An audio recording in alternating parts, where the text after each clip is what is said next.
Welcome to episode 2 of Find Your Voice with Marisa. My guest today is an internationally acclaimed operatic tenor who has graced the world's stages, and he is here to share with you what they don't teach you in music school. James Valenti is an American tenor who received his training at the prestigious Academy of Vocal Arts in Philly and Westminster Choir College in Princeton, New Jersey. The sought-after 6'5" tenor made his professional debut at age 25 in Rome in Franco Zeffirelli's production of La Boheme. He has since graced the stages of La Scala, the Metropolitan Opera, Royal Opera House London, the Sydney Opera House, and Lyric Opera of Chicago, to name a few. James is celebrated for his elegant musicianship, commanding stage presence, ardent style, and voice of warm Italianate luster. He is the recipient of many awards, such as the Richard Tucker Award, the Maria Callas Debut Artist Award, and winner of the Met Opera National Council auditions. James has also shared the stage with many fellow leading artists, such as Anna Netrebko, Angela Gheorghiu, Latonia Moore, Dmitri Horostovsky, and Thomas Hampson. James is also dedicated to humanitarian and educational work, serving as an ambassador for Children International and the Happy Hearts Fund. He has recently been giving back through masterclasses and teaching to the next generation of young artists. And just last night, he gave a wonderful presentation and masterclass for Angel Blues Opera Training Academy. I am therefore so thrilled to welcome James today for an interview on Find Your Voice. Hi, wow, that was a fabulous introduction. I'm humbled. Thank you so much. You're welcome. I'm a little out of breath after reading all of your accolades and credits. It's funny to hear them recited like that because I'm thinking, oh, I did sing there. I did sing there. Oh, wow, geez, yeah. Anyway. Yeah, like that's my life. Well, thank you so much again for being my guest today on the show. And I'm really excited for, the listeners to get to know you and a little bit about your career and also some off-the-cuff information about some of the things that they may not learn in a music conservatory. Yeah, I think that's you kind of mentioned the other master classes and things that I've been doing, and I've done a few talks where I kind of share some of my personal experiences and my pragmatic experiences of travel and sharing little things about this career and this life on the road, that things that we're not really taught when we're students, and it's just little things like brushing up on your solfege, because when you work in certain theaters, the conductors, particularly if they come from an instrumental background, they're going to talk to you in solfege syllables and fixed do. And, we kind of learn solfege and then we forget about it. But, those kind of things are little tidbits that, I think are useful for young singers, and a lot of other stuff too. I gave a talk last night, and I enjoy sharing these things with young artists, and usually get very good feedback where they're like, wow, thank you for telling me about that. Well, some of my takeaways last night were opera is all about the hair. Italian is the universal opera language. And then what is the one, pee clear? Being wet, pee clear. Stay hydrated.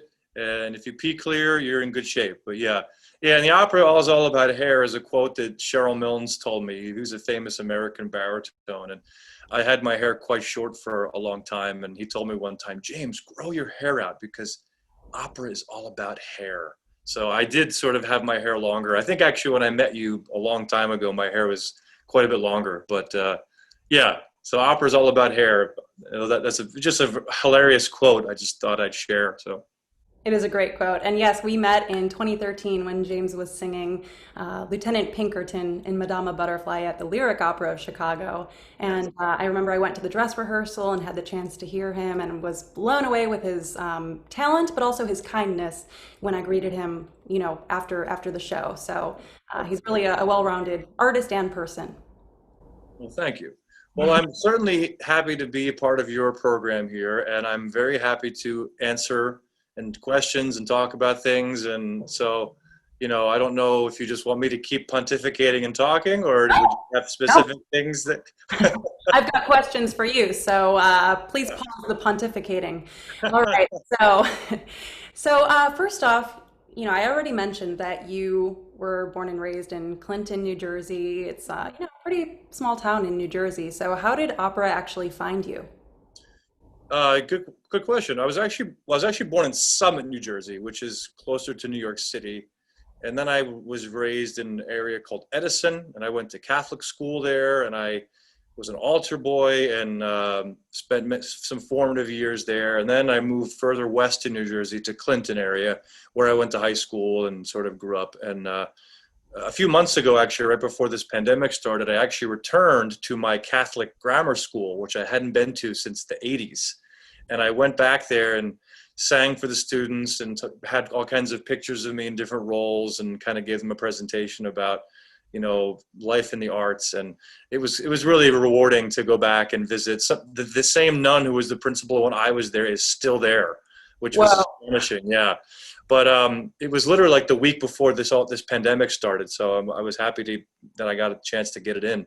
And then, how did music find me? Well, I had a really influential choir director and music teacher in high school who sort of heard my potential, and he was a phenomenal mentor and friend. And actually, it's very tragic. He actually passed away not too long ago at age 64 after a difficult battle with pancreatic cancer. But not to get too depressing, but he was certainly a mentor, and he was the first one that kind of heard my voice and heard my potential and encouraged me to join the choirs and audition for the musical. And when I was about 16, I was cast as Lieutenant Cable in South Pacific, and I had to sing "Younger Than Springtime Are You," and to Liat, the lovely Asian, island girl. And I see a theme here. yeah, exactly. And and that was sort of the start of my interest in music. And then I was interested in Billy Joel, and I decided to study music in college, thinking I'd become a music teacher or an educator of some kind, a choir director. And then I had another teacher in college who had been a well-known opera singer, and he was the one that really started my interest in opera. Now, I'd heard the three tenors before. I'd heard Mario Lanza. I heard some of these kind of things, Andrea Bocelli. So there was some exposure to some of that, and I was certainly interested in it. But this teacher, his name is Augusto Payalunga, Hmm. really gave me a kind of lit that spark of excitement, and we sang all kinds of things, and he kind of gave me a great foundation. And I had a number of other teachers along the way. Then I had a teacher, Bill Schumann. And so I guess my point is that I found my way to music through some wonderful teachers. And who knows, I maybe would have found my way to music eventually, but I was fortunate enough to have some great teachers and mentors who recognized my potential and kind of gave me a nudge and opened up things and exposed me to things that maybe I wouldn't have, otherwise. So I'm very grateful for them. And now that I'm doing more teaching, it feels like I'm, kind of paying it forward and giving back to other young singers and helping them find their voices. And so I find it very rewarding and very, kind of speaking to a higher purpose for me. That's great. And I completely agree with the first point you made that the early supporters and people who believe in you, I mean, that's so crucial at a young age, just to give you Yeah. the confidence to know, like, okay, this is right for me and I should be going forward in this. And clearly that was the right answer for you. Yeah, I absolutely. And they recognize, it's like if you're a good athlete, you have coaches and people sometimes that recognize your ability even before you do. And Yeah, I was lucky to have some really great teachers who said, you have a really nice voice. You should try to join the madrigal choir, join the show choir. And I did. And, at that time in high school, I was singing mostly pop tunes and stuff. So, but right. it got me singing. So, Yes. Well, that leads me to my next question. So, we all know that your opera career developed at lightning speed. You made your professional debut in Italy at 25. So, you basically advanced very quickly from student to young artist to singing on the world's leading stages. And I'm wondering, looking back, do you have any advice for your younger self? advice for my younger self. Yes, I would probably say, don't be afraid to say no. Take your time, be patient.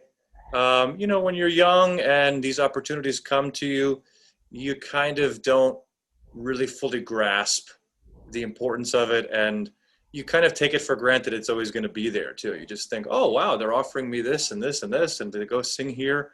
So I would say that in hindsight, yes, I did start very young. 25 is very young.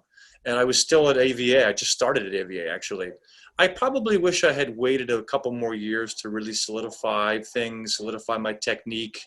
And, but, I didn't do any harm to myself. I just started young, and I remember being in Rome and I'm like, what am I doing here? Like, I'm this kid from New Jersey. At the time, I didn't really speak much Italian. And I'm like, I'm here working with Franco Zeffirelli on the stage of the Rome Opera, and kind of surreal. Just a couple years before that, I was singing in, pop tunes and, at WVU. And so anyway, it's sort of a fun life. Life has a funny way of leading you on these paths, and Absolutely. And sometimes you just have to like grab life by the horns and go with it. yeah, It's yeah, yeah, two yeah. philosophies, but I'm glad that you did go forward because you got, my next question is about your career and, the accolades that you have compiled. Richard Tucker Award, a winner, Maria Callas Award, so many different things. But I'm wondering from your perspective, what are two or three of the most defining or significant moments that built your career? Well, that's a good question. I have to think for a moment. I would certainly say the Met auditions. I was 24 when I won the Met auditions, and it was my first time trying it. I was actually living at the time in Minnesota. I was a young artist, resident artist with the Minnesota Opera, singing Parpignol and Bohème, and covering bigger roles. And the general director and the artistic director of the company at the time encouraged me. They said, you're a good age, you're singing pretty well, you should try the upper Midwest region of the Met competition, the regionals. And I went in and I had my couple arias that I did. And I had just started working with Bill Schumann. And I was sort of really kind of quickly finding my voice and finding my top notes. And I went in and I sang the Faust aria and an aria from Verdi's I Lombardi. And Oh, I basically sang those two arias everywhere for every competition, and they just served me very well. They showed my voice very well. They showed my French style, the high C, and it kind of started there. And so the Met auditions is where that really kind of all started. And to be on stage at the Met and to coach at the Met and to sing with the Met Orchestra at such a young age was definitely a defining moment where I thought, and I think even for my family, I remember my parents saying after I won that they were kind of like, oh, maybe he can make a career doing this. Maybe he does have something, and to offer, something special to offer. And it was sort of an eye-opening moment for me where I kind of gained confidence in that. And then I went to AVA after that, and then I had all those years at AVA, all those formative years at AVA, learning roles, polishing roles, gaining experience, and building my repertoire. So certainly the Met auditions was an important one. And I mean, it's hard to. There's so many that are kind of like little flag marks, but little mile markers in your life. I'd probably say the other one was my Met debut, mhm. which came in 2010. I was about 32, 33, and I remember at that time thinking that I was old to be making my Met debut, uh, because other friends of mine already had, and I thought, why don't they want to hire me? But I was so young. I mean, I was like, in my early 30s. Um, but it was very influential because I sang with Angela Gheorghiu, I sang with Thomas Hampson, and I was then I then won the Richard Tucker Award, and it kind of put me on the map, sort of in a bigger scale, where suddenly I was walking around New York City and like people would recognize me, and that was a little strange, to have these young singers be like, "Oh my God, James Valenti." So it was, I would say those two moments, the Met auditions and then my Met debut, were pretty substantial kind of moments in my career. So you sort of answered this in your last, response, but I was going to ask you at which point you would say you found your voice as a singer, and then I also want to know where you are with that now. It's a lifelong endeavor, and I'm just, curious what your current mission as a musician is. Yeah, certainly, and I certainly agree with the last part that you said, that it is a lifelong endeavor. Our bodies are changing, our voices are always sort of changing, and we have our foundation, but as you age, you have to make adjustments. Things cartilages, thicken a bit and ossify, and you have to make adjustments with your repertoire, and certain things that you did when you were 25, when you're 40, it doesn't quite happen the same way. And you have to maybe sometimes find a new teacher or new coach that can give you new information. But I would say that I remember very clearly, to answer the question about when I found my voice. When I was about 22, I was coming into my last year of undergrad, and I had been working with this teacher, Gus Payalunga, but his technique was very sort of a German sort of thrust, and he talked a lot about singing into the nose. That was his approach. He was very sort of nasal resonance, and everything was front, front, front.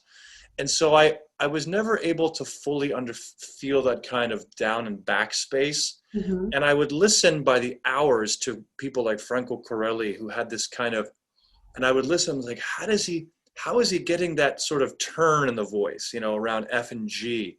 Right. And I would just sort of play with my voice and almost imitate what I felt like Corelli or even, Pavarotti, what they were doing. I could hear this kind of acoustical shift that they were doing with their sound. And I remember the summer before my senior year in college, I was about 22, I just kind of tapped into something, just playing around with my voice. And I found this kind of ability to turn over the voice. And I came back to school, and everybody was like, my voice had like doubled in size, and I was able to really find that open-throated kind of cover or turn, or, to deal with the second passaggio in a way that, I never had previously. And I was cast then as the lead in Candide. I did the solo in the Beethoven 9. It led to all these things, because suddenly I was finding this kind of longer vocal tract, and I was able to find a little more laryngeal stability. Whereas previously, and it's not entirely, everybody has different sensations. Like this teacher, Gus, he was very short with a big barrel chest, and he had no neck. So his sensations were very different from me. I'm 6'5" with a very long neck. Right. So physiologically, things are a bit different, and the sensations are different. But I would listen. I really, it's kind of almost kind of funny to say, but listening to recordings of Franco Corelli, especially live recordings, I'm thinking, how is he getting all that space and that kind of, to the voice? And I would just kind of play around with that. And I found it in my own throat. And I was about 22, and I remember that very vividly. That's, really telling, because I feel like we put so much emphasis on finding the right teacher, going to the right school. But, what you just shared with me is, you were doing a lot of the homework on your own, and we essentially have to. And then you were able to play around with it, experiment, and find, what you needed to sing Yeah, what you wanted to sing. exactly. And I work on this, and because of that, when I'm working with young singers, especially young tenors, I know the pitfalls, I know the challenges that they're working through. And especially in my studies now, I'm finishing up this master's degree in vocal ped at Westminster College of the Arts, Westminster Choir College, and just learning, how these different sort of vowels help tenors, especially young tenors, young men, negotiate that second passaggio. I just go right after it. I don't tiptoe around it. I'm like, let's work on this. This is the hardest part of the voice, and especially for a young guy in the early 20s, late teens, early 20s. Let's work on this part of the voice. Once you figure that turn out, and that kind of laryngeal stability and that opening of the top voice, it gives that professional level sound. You can hear when a young singer can't. The larynx will rise up, and they can't find that kind of depth. And so yeah, in a way, you need a good teacher to guide you, but ultimately, as you just said, we are our best teachers, and it's our own sort of diligence and persistence, and recording yourself, going back, listening to things, analyzing, playing around with your voice. I used to go into the music building late at night by myself and just sing arias, just sing phrases of arias. And I didn't even know about the Fox system then. I would sing a little bit of A te o cara from Puritani, and then a little bit of La Forza del Destino. I just sang everything. I just sang whatever I wanted. I'm like, I'm just going to sing these things because I like them and I want to see how they feel in my voice. And so, Right. yeah. Wow. El canto de Verdi. It's pretty, Yeah, pretty exactly. drastic. But yeah, I recently heard. It's kind of big bel canto anyway, but. right? Yeah, But I guess so. I recently heard someone say like Fox system just doesn't even exist. Just, sing what is fitting for your most voice. comfortable, yeah. Yeah. I don't know, but Germans would disagree. yeah, exactly, yeah, yeah. Well, great. So then this is a two-part question. Okay. Uh, First, do you have a favorite role you've performed? And do you have a favorite opera diva with whom you've shared the stage? Favorite role I would probably say is Romeo, Romeo and Juliet, the Gounod. I've been lucky to do that a few times. I just love the music. I love the role. It's just so rewarding to sing, and it's sort of the classic love story. But that the Nightingale duet, the bedroom scene, and then that last tomb scene. I love that aria. I love that final duet. Oh, it's just unfortunately the opera's not done enough. Some people think it's sort of cheesy or something, but I just love it, and it's probably one of my favorites. I also like Tosca, Cavaradossi, but there are many. I mean, every role has their moments, certainly, but Romeo is probably one of my favorites for sure. And a favorite diva? That's a good question. Well, just because she's my dear friend, I would probably say Latonia Moore. We went to school together. We sang Bohème together. We sang Faust together. We sang Butterfly together. We did a lot of concerts together. And, she just cracks me up, and she's like my sister. So I'd probably say her. But certainly Netrebko and Georgiou and Don't make any divas mad now. Maria Martinez and Patricia Rissette. I mean, I've been lucky to sing and share the stage with all of them. But I'm going to go with my family, Latanya. Well, you shared a very interesting tidbit about Latanya last night that I'd like to ask you to repeat. So, what does she do in the dressing rooms backstage? Yeah, I mean, Latanya taught me so many great lessons over the years about things, and yeah, she would leave the shower running in her dressing room like the entire, at least the first act. And I would knock on her door before the show was going to start to, wish her in Bocca al Lupo. And she'd open the door and the like steam would just pour out. It was like the Amazon, jungle in there. And she'd like peer out and go, like she wasn't going to talk. She was steaming and she was warming up and she was just kind of absorbing all the steam. Got to do what you got to do. You gotta do what you gotta do. Yeah, I mean, listen, she had to sing Chocho-san. I get it's a tough sing, so I get it. Do what Right. you gotta do. Well, great. I want to talk pop culture for a second because Uh-oh. you're kind of channeling opera's Clark Kent right now. I know you've been channeled opera's Matthew McConaughey, even George Clooney. But actually, what I want to talk to you about is pop music. So I know you like to do karaoke, every now and then on a late night with friends. So can you tell us one or two of your favorite karaoke songs? Oh God, yeah. Well, certainly I love karaoke. It's a good release. Big fan of '80s power ballads. I like to rock out some Journey once in a while. But I also like some cheesy '80s, like Men Without Hats, The Safety Dance, and Dancing with Myself by Billy Idol. But you can't go wrong with like a good Bryan Adams power ballad. Yeah, nothing can take you away from me. Some stuff like that, and of course some Journey. I mean, I love Steve Perry, so Classic. yeah. I'm a 90s baby, so I didn't catch all of the 80s group references, but I. Okay, well, the other listeners maybe will get some of it. Yeah. Yes, yes. Okay, back to a couple more serious questions. So, when it comes to management, do you have any advice for young singers? Well, I mean, I would say that acquiring management first. I'll just talk about that for a second. But when you're young and you're starting, you have to sort of get on the radar of managers, and certainly competitions and those kind of things can help. It can help draw attention. But ultimately, it's best to just sort of prepare like a video package of you singing things. And maybe if you have friends that are on the roster or something, getting some kind of personal contact to a manager. They get inundated with so many audition tapes and things.